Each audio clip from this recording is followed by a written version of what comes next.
have the pleasure of introducing a wonderful individual to help us understand ourselves, talking about personal transformation. And this is none other than Zwelibanzi.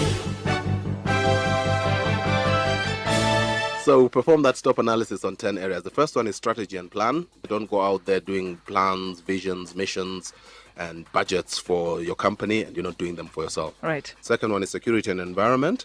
What is it that if you had an abundance of, what you would not require anything else? What is it that actually drives you? What gives you your sense of security? And today we're talking about standards and values. That's what we're on about today, and I'll define those just for us. The standards we look at as levels of performance or limits that we set for ourselves, and it's crucial for us to set them before we step out into the world. Values are guiding principles that must be perceived or discerned. Okay, they are like, integrity, honesty, fairness, and all that. But aren't a lot of those supposed to be instilled in us by our parents, by people who form our formative years? Yes.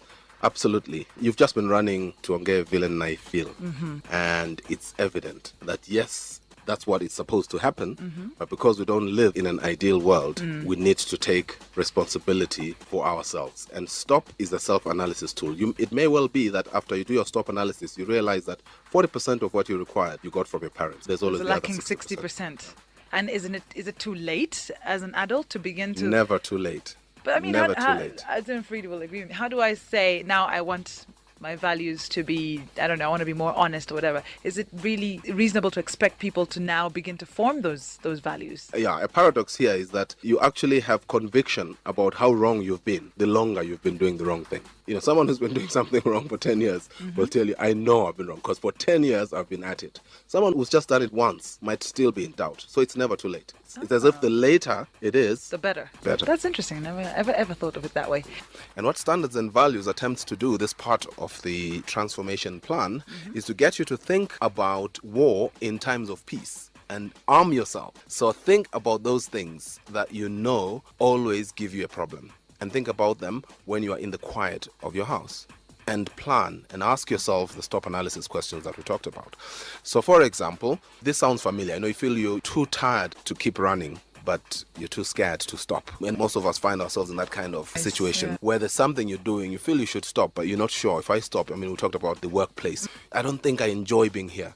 I don't think it's the right place for me. But if I stopped, what next? When you see so many people looking for jobs and who are unemployed, it's scary. Yeah.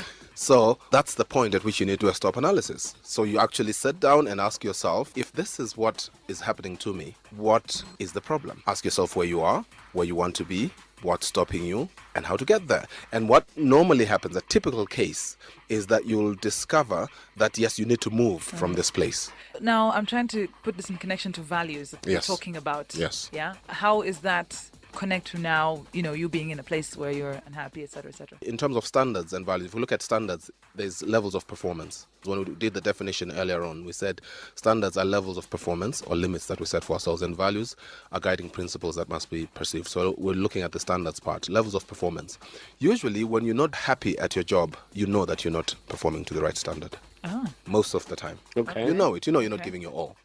You know that the level of effort you put in and the level of output you get out, there's actually a disconnect. And you know that, there's places where if you're in, you'd put less effort and get much more output. So working smarter, like you'd actually talked about this earlier. And you only ever work smarter when you're in that place that we talked about, where we said this comes easily to you and you find it interesting. So your native ground, so to speak. So the next thing you do is you've understood that this is not your native space. But the most important thing is between now and the time you go get another job, maybe according to your initial stop analysis, another 1 year. So the next thing you do is you drill down or double click into your current job and say, within my current job, what can I do, to make it more bearable? So I need to actually change my own attitude, cut my head off, turn it around 360 degrees, put it back on with a different attitude, and make the best of what I have while I use this current job to plan for my another next job.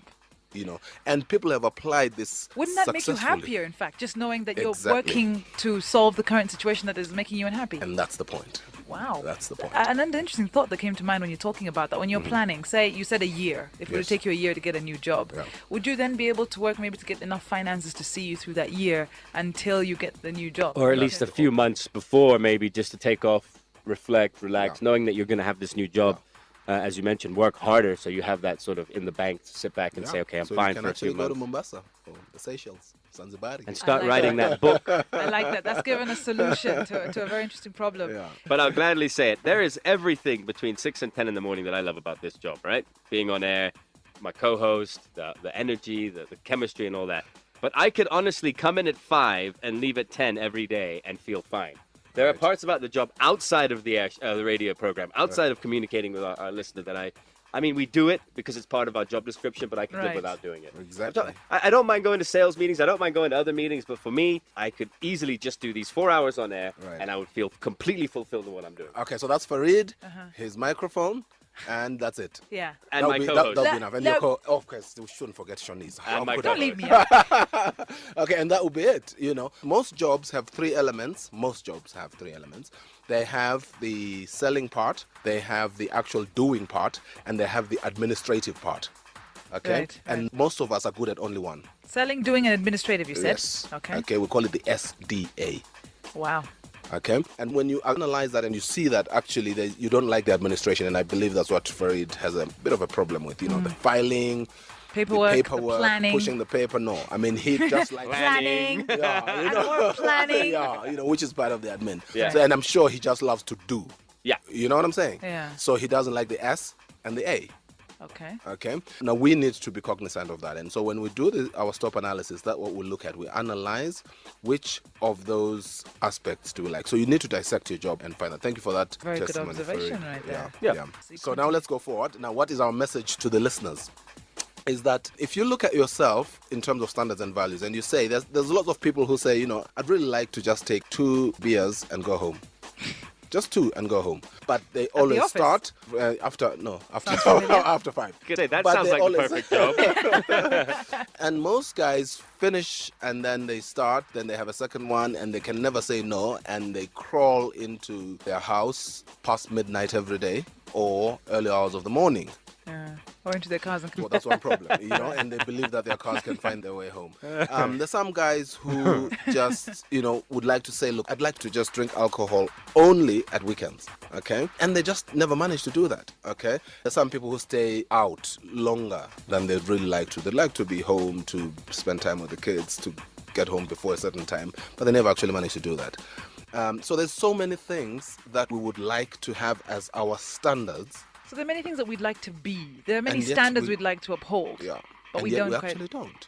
So we need to be very clear that there is a certain domino, and we need to define what the domino effect is for us. What is it that when you start to do, it obviously ends up leading to something else. And you have to start from the trigger. And your standards must be based on the trigger, not on the end result. Don't say, I don't want to be getting home at past midnight every day, when you know that it actually starts with that beer at 6:30. So the key is not to go for that beer at 6:30. Exactly. So in terms of our standards, we need to be very clear what we're doing. So when you do the stop analysis, you say source, define the domino. Target, I should not start at all. Okay. Obstacle is that I'm addicted to it. Once I start, I can never stop. And then plan, you make the plan. And what most of us have is a problem with facing that. So we want to say, I will go there and still not drink. So that's one of the things that I know is destroying a lot of aspects of our community. It's destroying families. It's destroying people's ability to be effective at work. People always showing up with a hangover. People not being effective in the workplace. I do a lot of consultancy with campus students, and I can tell you there are campus students who just, they only read at 1:45 of the last day before the exam. Ooh. But it sounds to me like it's a very personal decision. It's something that you have to actually have decided that you want to take charge and you want to make a difference. Absolutely. It also sounds to me like the core is planning. The core is planning. And Yes. that's why this whole thing is about the thing that Farid hates. Planning. Okay.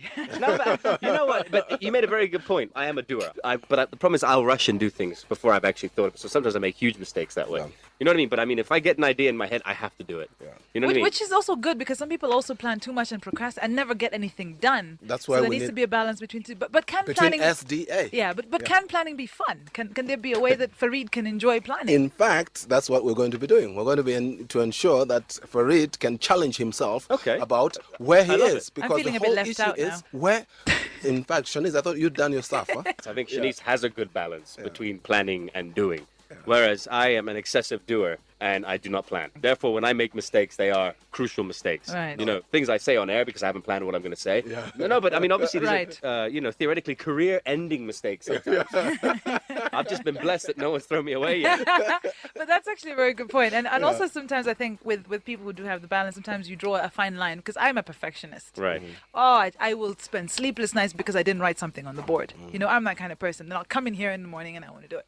So that push also you get on people's nerves because no one does anything perfectly. No. But you're always pushing to get it done that way. Can that Right. also be a hindrance? It can, and it is most of the time. Why? Because there's a syndrome that we need to introduce. It's called the human soft copy syndrome. You know, we know about the hard copy and the soft copy relation to a computer, right? But most of us keep our plans in our soft copy that is in the space between our ears, in our heads. And even corporate executives, I've consulted for a number of companies wherein when you ask about the strategy, it's understood, it's known, but it does not exist anywhere. Like on paper? No one has articulated it and no one has put it down on paper. What that means is that it becomes more difficult to communicate if it's not there on paper. And if it's difficult to communicate, it means that you can't stop the attempts to communicate it, but there will be no consistency in the messaging. Wow, fantastic.